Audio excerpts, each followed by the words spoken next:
Hey, everybody. Welcome to this session of Ask the Pastor. I am Pastor Susan Strauss. I'm the pastor at Good Shepherd Lutheran Church in Burlingame, California. And today you actually get two for the price of one. There are two pastors here who are going to be talking to you. My guest today is the Reverend Barbara Peronteau. Barbara is the pastor at Arlington Community Church, a United Church of Christ congregation in Kensington, California. And full disclosure, I have to tell you that Barbara is actually my spouse. And Barbara is going to tell you some more about herself. But just to give a little background, Barbara is a trans woman. And we in the Lutheran Church have just gone through an historic event this past weekend with the installation of the first transgender bishop in the Evangelical Lutheran Church in America, the ELCA. Bishop Megan Rohrer. And so it's a very, very big deal for us and those of us who are involved with not just church issues, but trans issues. So I thought it'd be a really great idea to talk with Barbara and get her perspectives on her life, her ministry, the upcoming term of Bishop Megan, and all of the things that are involved with the church in this amazing historic time. So welcome, Barbara. Glad that you are here. Glad to be here. So I am going to let you go ahead and introduce yourself and tell us whatever you want us to know, or the folks out there to know about you.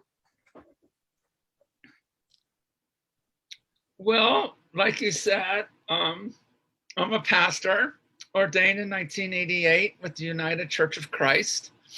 I guess I began my transition, although it felt more like an emergence, that I was emerging into my full self, about 10 years ago, in 2010. I began that journey as 2009 turned into 2010. So, and it's been quite the journey. But here I am in Berkeley, California, serving a United Church of Christ congregation in Kensington, California.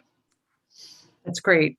And I would imagine that people listening to this might be curious about how that was for you, transitioning and you were a pastor at the time that you began your transition. And is there anything you would like to say about, were there bumps on that journey? Were there U-turns on that journey? Or how was that for you? Well, I was serving a church in a town in Pennsylvania. And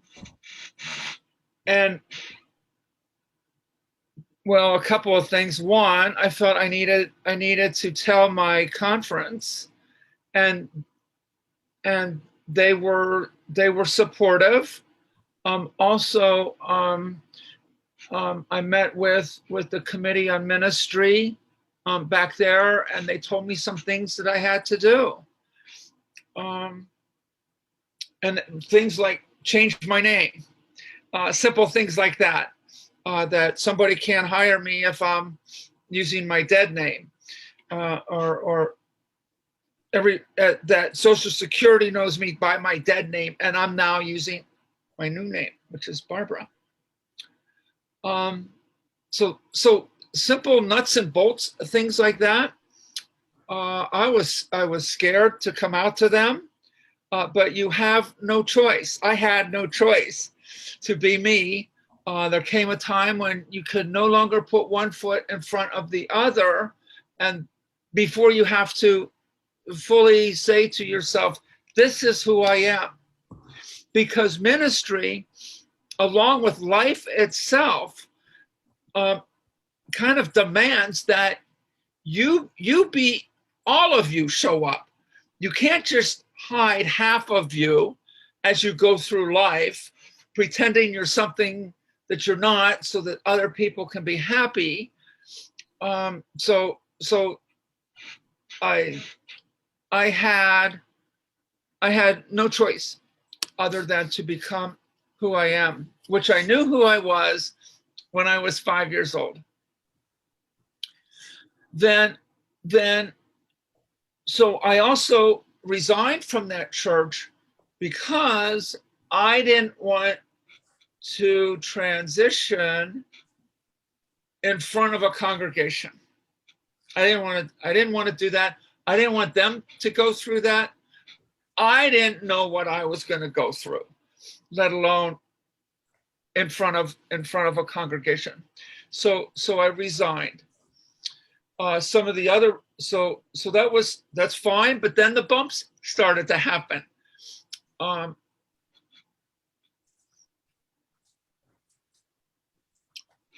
After a while, I started to send out my ministerial profile to various churches. But as soon as they got half a wind that I was trans, I got a rejection notice for like 7 years. A pile of rejection notices that kept stacking up that I would eventually just throw away because I didn't need them anymore. And then, so I thought when I first came, I'll get a job. This is the United Church of Christ. They'll want me like a magnet. I will be drawn to them. But that didn't happen. And so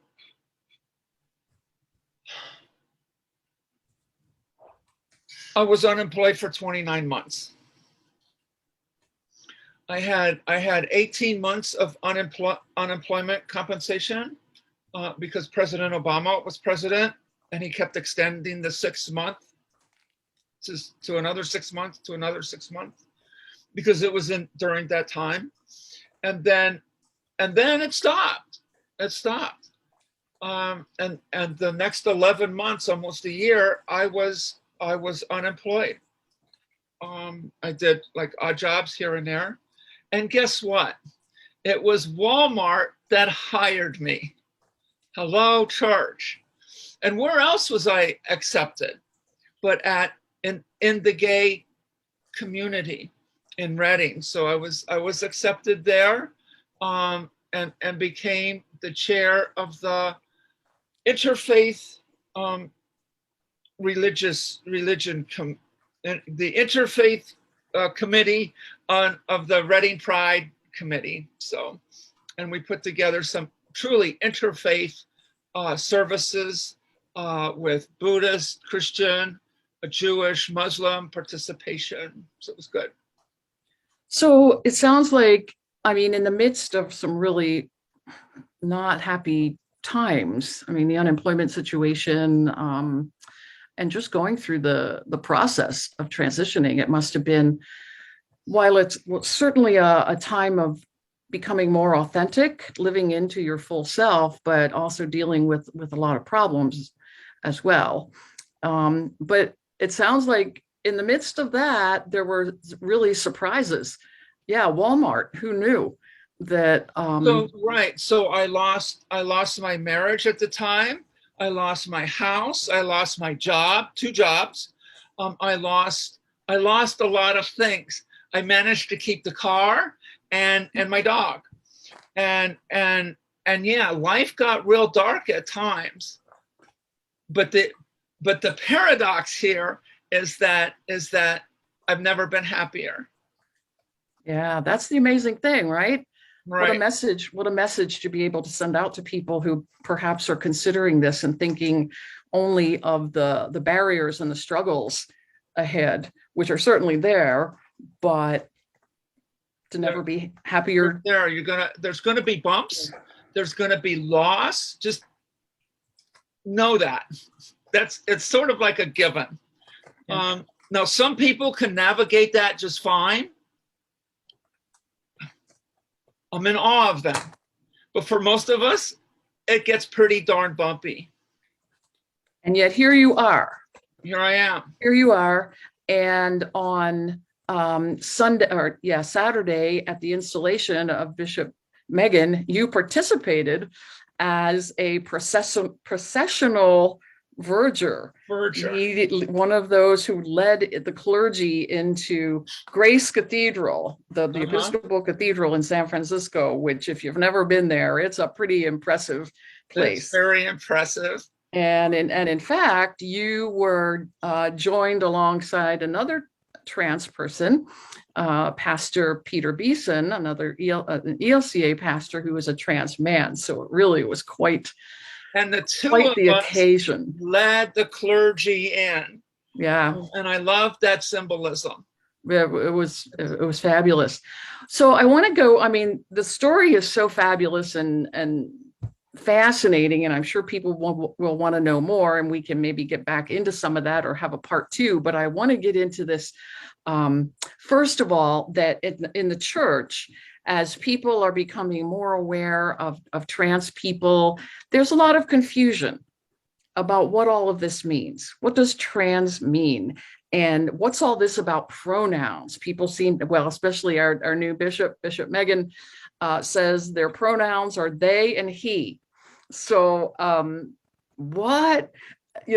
people in our churches are curious, and yet they don't want to be offensive either. You mentioned one's dead name, and I think a lot, maybe you want to explain that too, because it's sort of in the trans etiquette book, rule book, right, of things that we need to know. Maybe you want to explain about that. So there's a couple of things that folks need to know.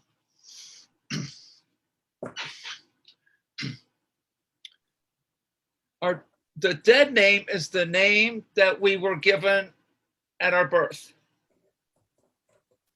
that we went through, and everybody used. And you once knew me by that name, and we don't use it anymore. Because it's not who we are. It doesn't describe us. It doesn't call to us. It's not who we are. So most of us,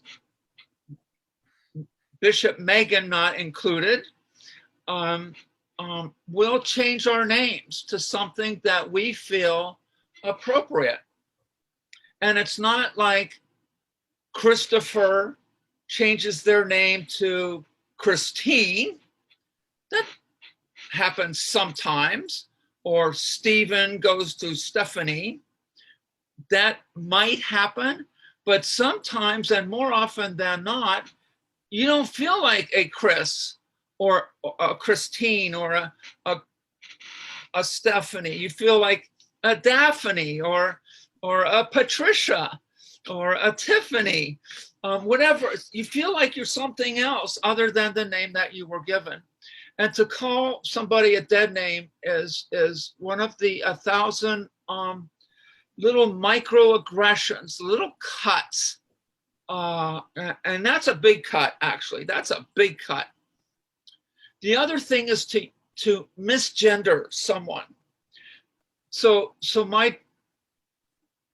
my pronouns is he, she, her, and hers.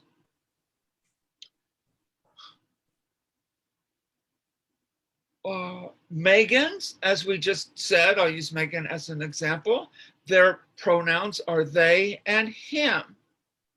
So we don't, and that's what it is. And to misgender somebody, to say, to use the wrong pronouns is just a little bit of cut. It says, I don't really respect you. I don't respect you enough to make the effort to make the change that I need to make. And I'm sure and I know, speaking for myself, that it's a big change, not only in using, say, they, their, them for a singular person. Just if you're a grammar police person like I can be, it's a big shift. But even accepting that, it's a habit also. And I know that there are people who struggle with it, but I can say that it's just a habit that we just have to do. Just do it. Right. Just just do it. And trans people are generally a little bit of, we give somebody a little bit of time, but if they're not making the effort, we can like intuit that.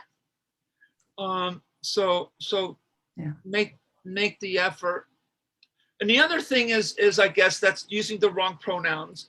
The other thing is misgendering. All too often, there might be somebody who dies, who is murdered or dies, and now at their funeral, in the paper, in the obituary or the police write up, it happens in police work does this, the press does this, and that's to use the gender that they were what we call assigned at birth as.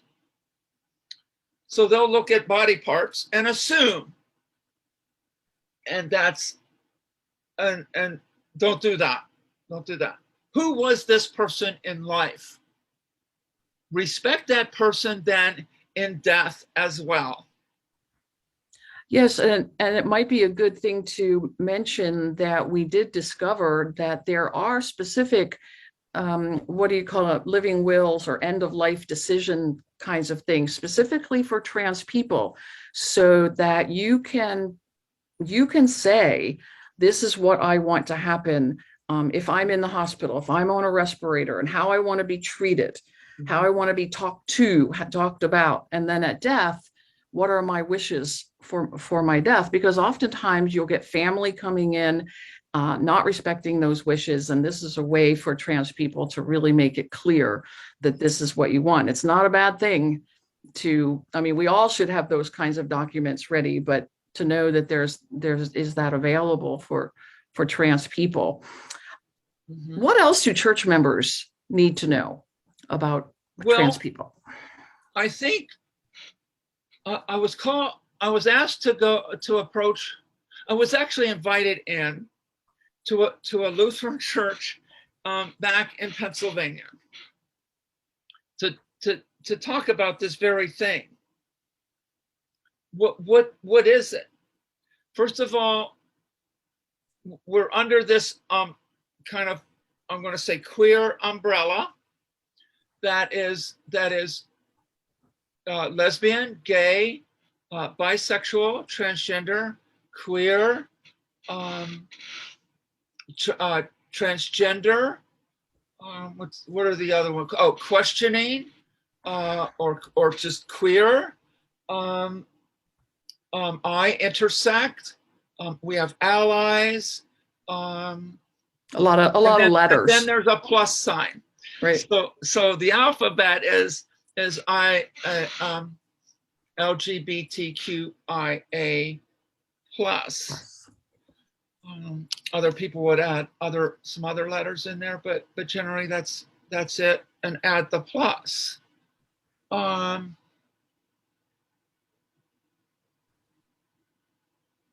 Behind every one of those letters is a human being.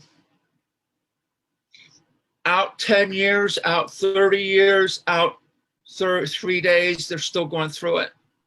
Their family is going through it. There's tears, there's joy. There's a human being with dreams and hopes and joy in their life and tears in their life. And they're going through it. So when we say LGBTQIA plus,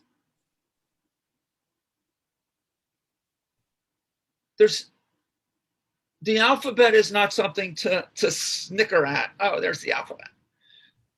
There's real people behind each one of those letters, and real families, parents, children, spouses, loved ones, siblings. And a story. And a story. And a story, and a real life human being with a real life heartbeat. So just be respectful. Just be respectful. The other thing that I remember you telling me once is that it said that once you know one trans woman, Oh you yeah. know one trans woman, Yeah, I said and that that on we Saturday. can't, Yeah, I heard that. And, can't, and that is so true. There is a thread that sort of unites a lot of us, but we're not all the same. We're not a cookie cutter bunch, just like cisgender people. We'll get to that later. But just like cisgender people are not all the same, trans people are not all the same. And so getting back to your original question, I went to this church and they wanted to know if this person was gay. And I said, you know, that used to be like common understanding of what's going on with trans people, that they are so gay that now they're transgender. And that's not the case at all. So we have a tale going on here. this is So Miley. Miley wants in on the act too. So there she is. There she is. She says, I count two. Yes. So you have 4 different kind of ways in which we express our humanness. Our we are assigned at birth, our biological birth, and we look at body parts and we say boy, girl. Then there's our gender expression. How is it that we express that? Do we wear dresses? Do we wear a business suit? Do we wear a flannel shirt and blue jeans? How is it that we express who it is that we feel like we are? Then there's gender expression, gender identity, which is the scientific thought now is there's something deeply rooted in the brain that happens in utero as we are being developed in utero. It's not something we decide later on in life, because whether we transition or not, we're still trans. So this thing is still going on. There's a female in there somewhere. Or in the case of trans men, there's a man in there somewhere. And some folks don't feel either one. They're agender. And then there's this whole universe of other gender identities that can happen, because we're not all the same. And then the third thing is sexual orientation. They do not determine, one does not determine the other. This is a big point. Yes. I know in talking with folks, this is a huge misunderstanding and misconception, and oftentimes difficult for folks to get our heads around. So maybe if you could go into that a little bit more. Well, if you're assigned male at birth, it's assumed you will be attracted to a female. Not always the case. You could be attracted to men. Likewise with women. You are assigned female at birth, based on your body parts at birth. And this is what we call your gender assigned at birth, or sex assigned at birth. This is your sex. But as you grow into who you are, you say, I feel like I'm something else. I'm attracted, or pansexual means I'm kind of attracted to a lot of different folks,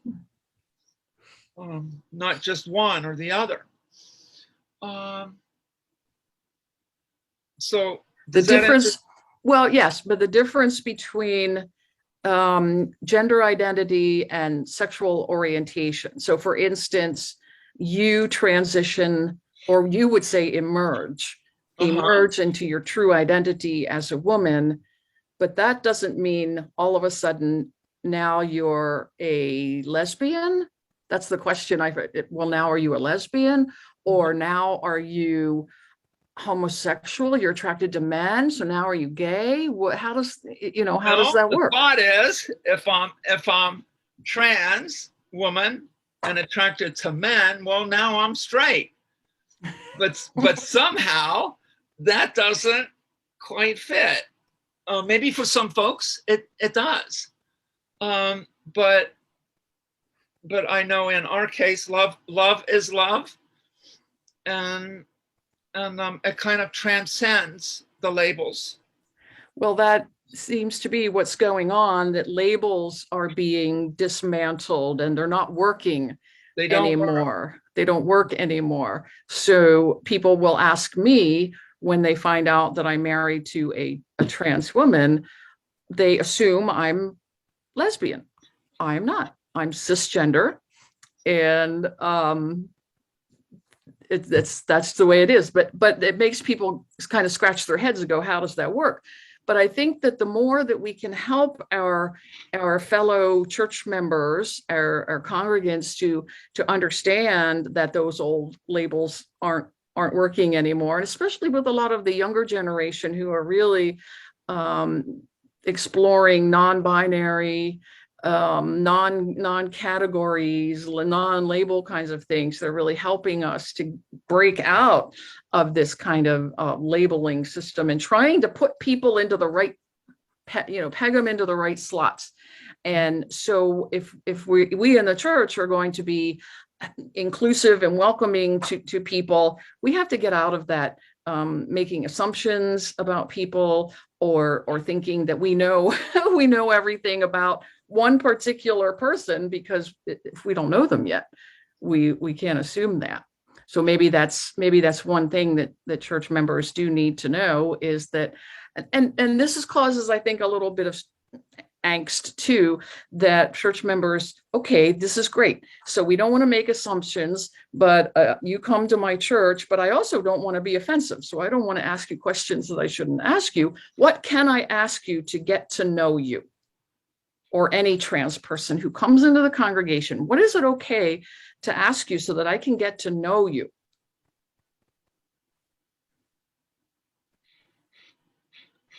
My favorite color. My hobbies. What's my favorite Italian dish? That's how you get to know somebody. Where are you from? What did you like about that? Do you root for the Giants? Do you root for the A's? Are you still like usual stuff?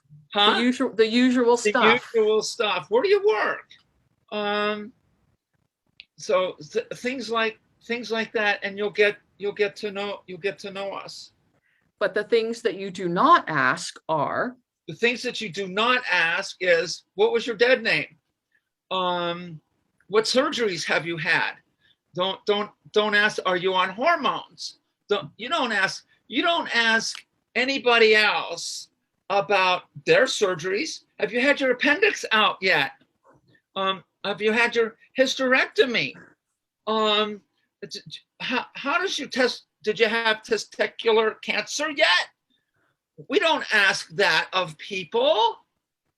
So just because we're trans does not mean you get free reign to stomp all over us asking about our medical history. You don't ask about medical history. Right, that's right. And I think a lot of confusion also comes for people. They believe, a lot of folks believe that all trans people have had surgery, have had stuff, which may or may not be true. And so just don't go there. Just don't go there. Just don't go there. Exactly. Okay. Anything, what do we in the church need to do to be inclusive of trans people? I guess this continues that question, but I know that you were on a panel this past weekend that took place around the installation of Bishop Megan, a listening session. And one of the questions was about how do churches really be welcoming, rather than just putting on our mission statement or our sign, all are welcome. That doesn't always translate into behavior once somebody walks into the building. What does a church, a congregation really need to do to be welcoming, truly welcoming of trans people? Well, there's actually a process to do that. And it's called building an inclusive church. If you're Lutheran, it's called your reconciling in Christ process will help you go through it. So contact that. If you're a United Church of Christ, contact your open and affirming, what we call ONA, open and affirming. The N is like pork and sauerkraut, salt and pepper. That's what the N stands for. It stands for and.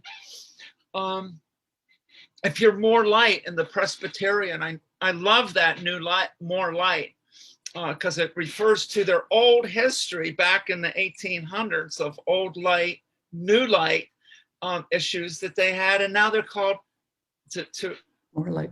To bring us in to be a welcoming and affirming group.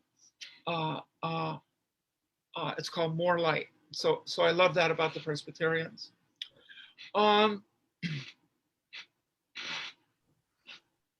So go there. So build an inclusive church. So we can build an inclusive church, and there's a process that you go through to do that.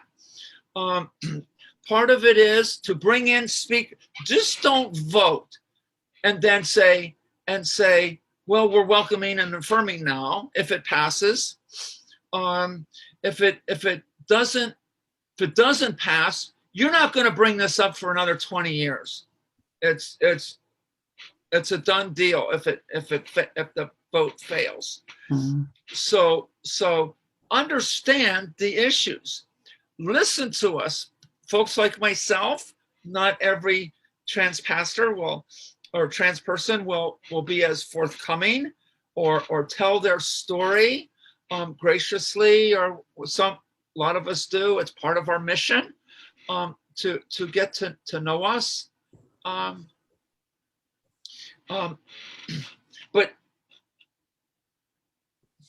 But invite gay folks in. There's gay pastors in your community. Invite them in.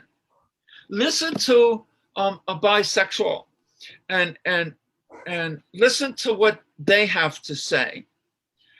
Listen, keep your eyes and ears open, and if you know someone that is a bi person, a trans person of color, please talk to them. See if they're open enough to tell their story. We have quite the story to tell. Within each of us, there is a novel there. And so be open to hear their story. Also, we watched movies about the Call Me Malcolm is a great movie to understand what it's like to be a trans person. We watched Prayer for Bobby. Sigourney Weaver. It was a Lifetime movie. That was a good one. We watched the Matthew Shepard story, and the things that the parents went through, and what it's like. Just what is it like to be gay? If you haven't had your rights go before the Supreme Court, then we're marginalized. We're not in the privileged class. So listen to our stories before we're pushed. And know this, that the church has done damage to us. How so?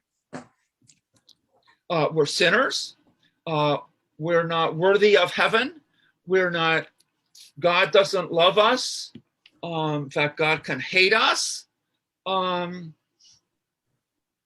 Even the present Pope Francis has said that being transgender is like a nuclear bomb in culture. So I listen to what he says at arm's length. And that is not true. That is not true.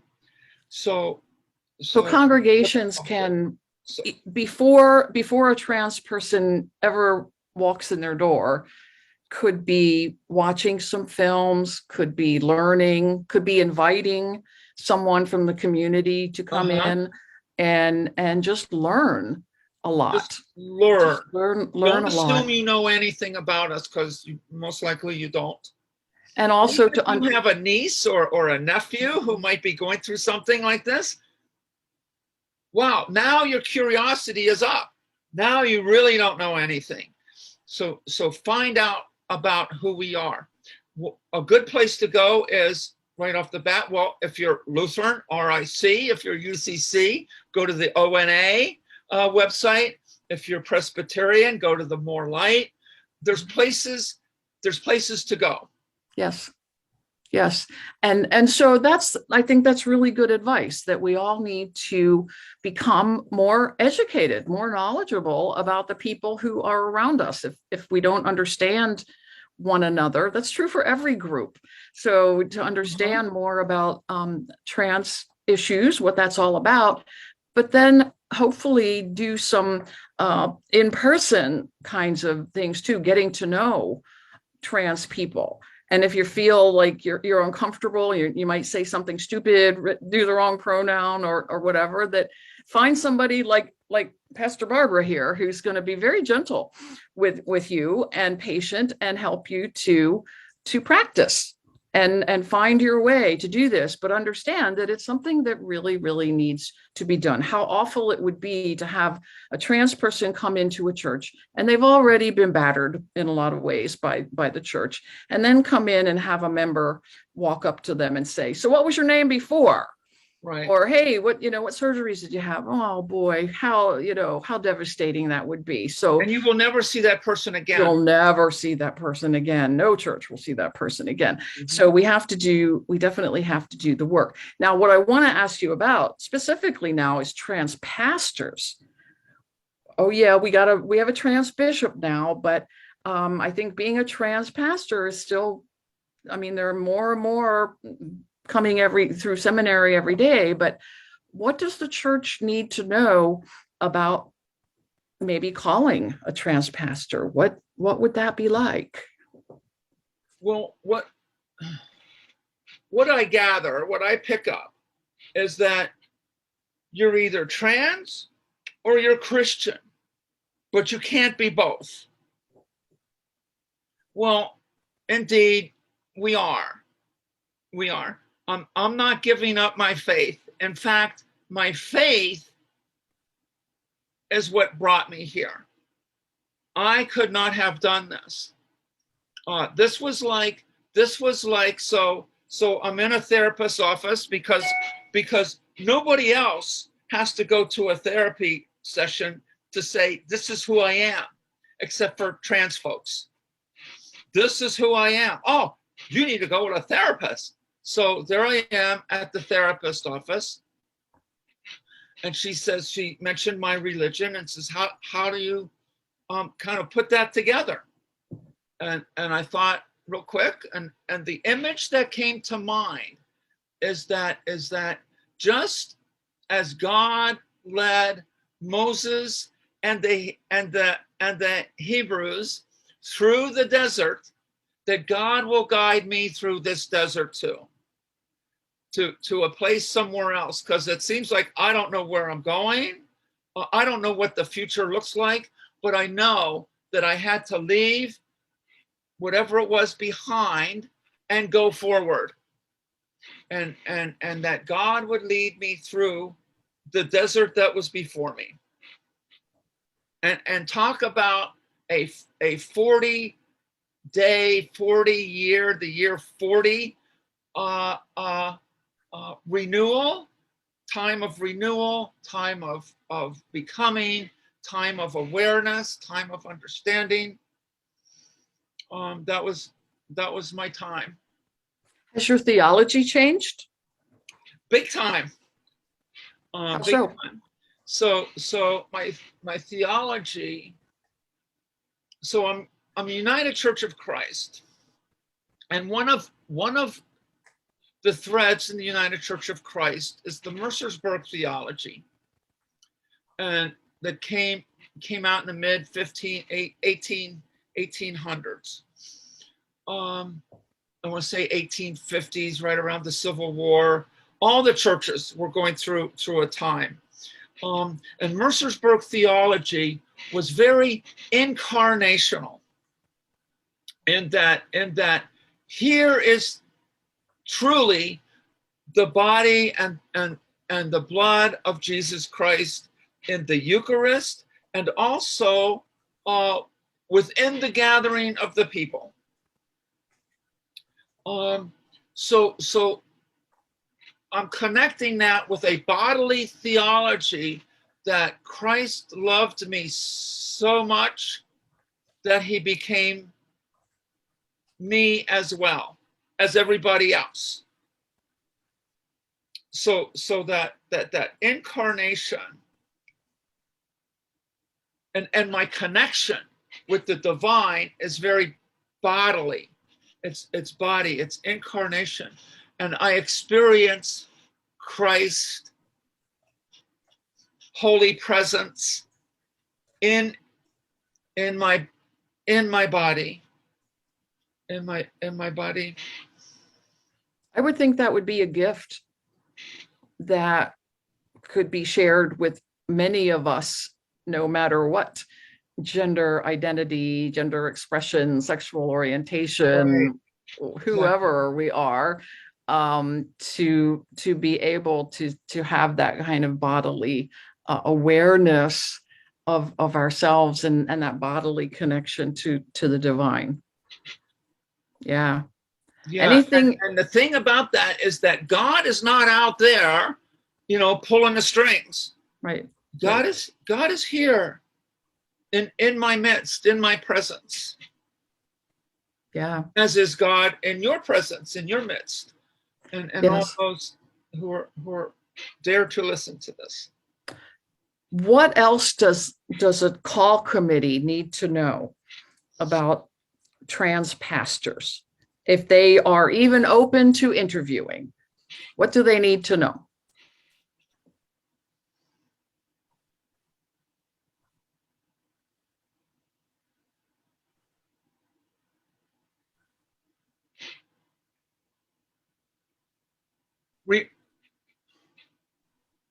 Regardless of the job that we have, when we transition, we are way more productive and way more aware than we were before, because all of us is showing up. Number one. Number two is that we have gone through a sort of societal, a collective societal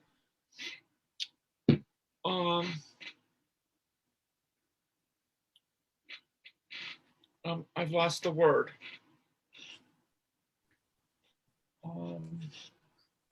Shift, earthquake. No. Conversion therapy. Oh. So whether we have gone to an actual conversion therapy, society has heaped this same kind of shame on us. And it's telling us to convert to what? To something else that's not us, so that somebody else can be happy. The only person that's not happy is going to be the gay person, the trans person who goes through conversion therapy. So I feel like I have gone through an unofficial societal conversion therapy that just heaps shame on us. So as a call committee, we have gone through that. Something may trigger us, but we've gone through it, and we're not bringing shame with us. We're bringing all of us, and part of the journey is we now have more awareness, we are aware of our strengths and what are our weaknesses, and we are more aware of who we are, the actual who that we are, and we're aware of that, and we're bringing it, and we're bringing this love of God and of Christ with us, the one who died for us, who shares the cross in a way that is our connection. That the same forces that put Christ on the cross is the same forces that wants to heap shame on us. There is a connection, a divine solidarity with who we are. And I wish everybody could experience that divine solidarity. Yeah, yeah. I would think that having a candidate with such strong grounding in faith and integrity and authenticity would be call committees should be lining up to have such a pastor. May it be so soon. But you are in a congregation. You've been serving several congregations now as a trans pastor. Are you seeing a shift in the way people are dealing with this? I'm in a lovely place right now. It's a good place for me. I'm a bridge pastor. So I'm at it's where my membership is. So it will end. But I am in a good place. They are accepting, they're affirming, they're right there with me. So I can't ask any more of them, because there's nothing really to ask of them. Which is good news. Which is good news. So where I am, Arlington Community Church, United Church of Christ, is a really good place for me right now, and I am blessed to be there. However, there are churches, there are people that have not gone through and have not done the work, so they're still using these little words that just dig into us. Lifestyle, choices, saint but sinner. We're all sinners. That's kind of a dig, because you're not applying that to yourself, but you're applying it to the other. So that kind of language needs to just disappear. It's a lot of the language that happened when, at least in the Lutheran Church, we were struggling with knowing how to think about the LGB.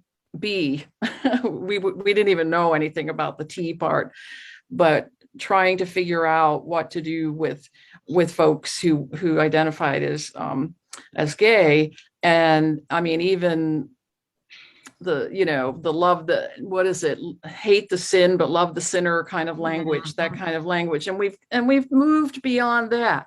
But it seems that now we're having to back up and say, we didn't do the work around the T part of that, and we need to do that. So that's definitely something that we have to do. What about Bishop Megan? Has a huge job in front of them, right?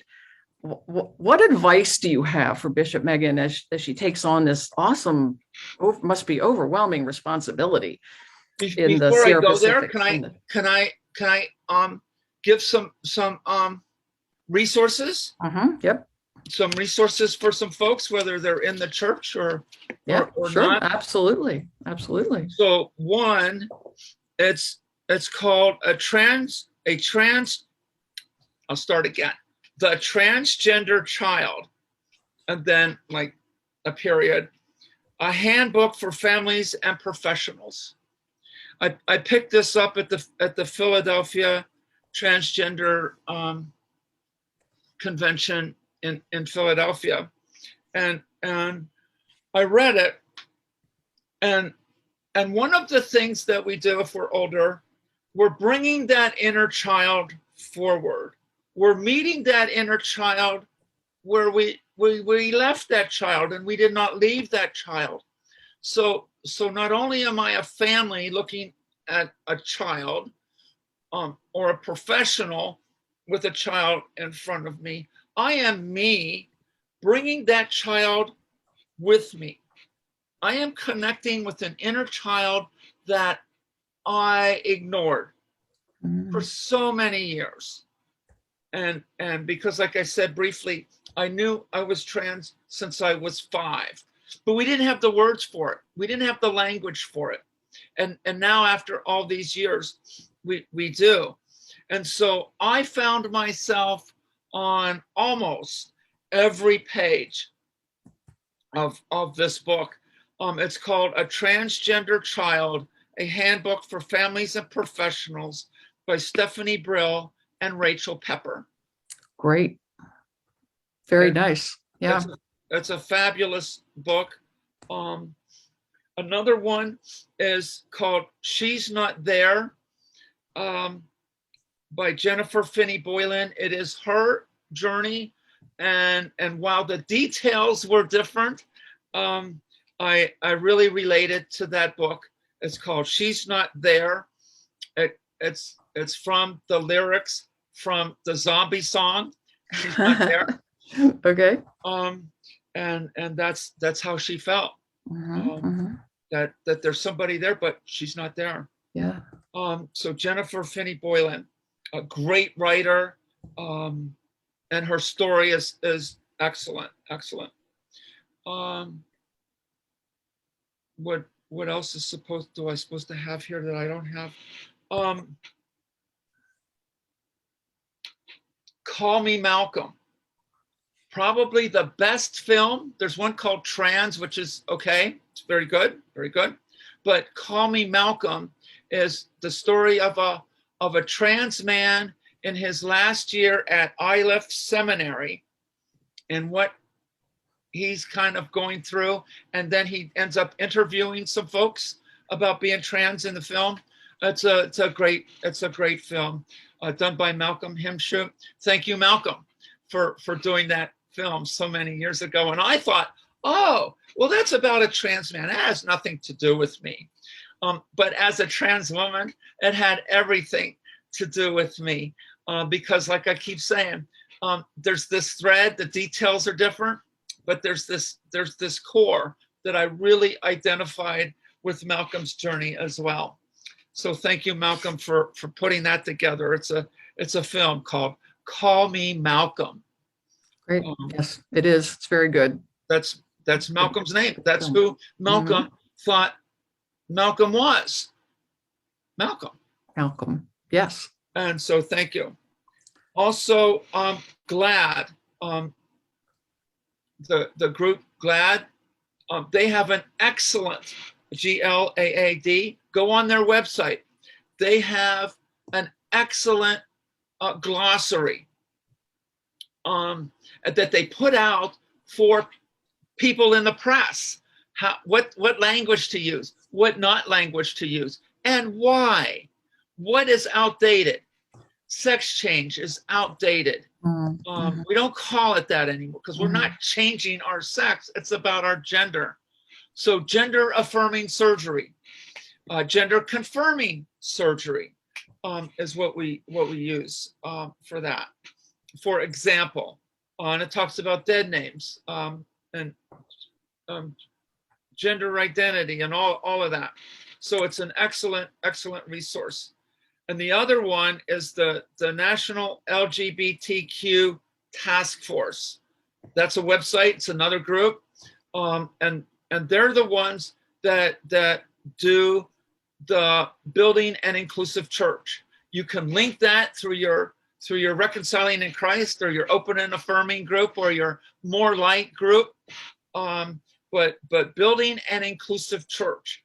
These are the processes by which a church can become open and affirming and welcoming to the LGBTQIA plus community. Excellent, excellent resources. So lots of resources. There's no reason not to avail ourselves of opportunities to learn more, about people in our midst whom we may not know yet, but are wonderful people and faithful disciples, and to absent ourselves from their presence and from their gifts is, right, in my view, a sin. So go and sin no more.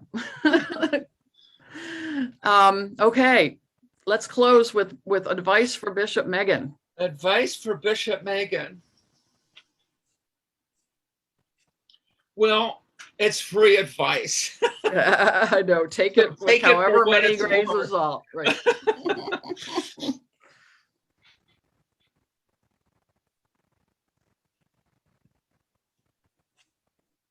Keep being you. You're awesome.